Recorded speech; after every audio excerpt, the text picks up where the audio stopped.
সমাজে টিকে থাকতে হলে হয় প্রতিবাদী হতে হয়, না হলে ডোন্ট কেয়ার টাইপের হতে হয়। যেমন পাত্তা দিলাম না।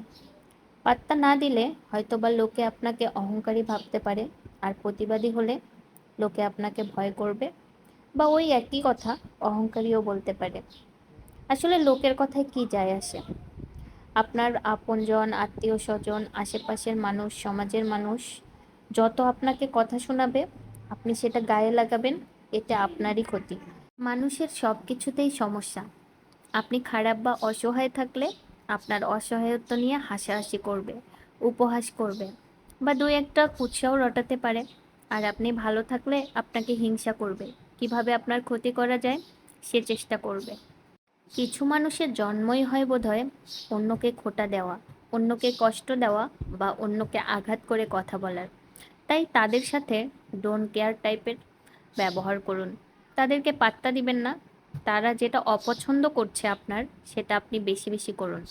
তাহলে হয়তো তার জন্মগত স্বভাব না পাল্টালেও তার মধ্যে একটা হেরে যাওয়ার ব্যাপার আসবে। আর বাকি থাকলো মুখের উপর কথা বলা।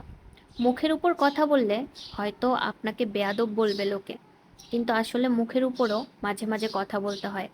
যারা অসহায় থাকে, যারা নরম স্বভাবের থাকে, তাদের উপরেই করা হয় বেশি অন্যায়। দেখবেন এই সমাজে তেলবাজদের জয় সব সময় হয়। পৃথিবীটা কেমন অদ্ভুত, তাই না? যারা সত্যিকারের ভালো, তারা কখনোই ভালোর কদর পায় না।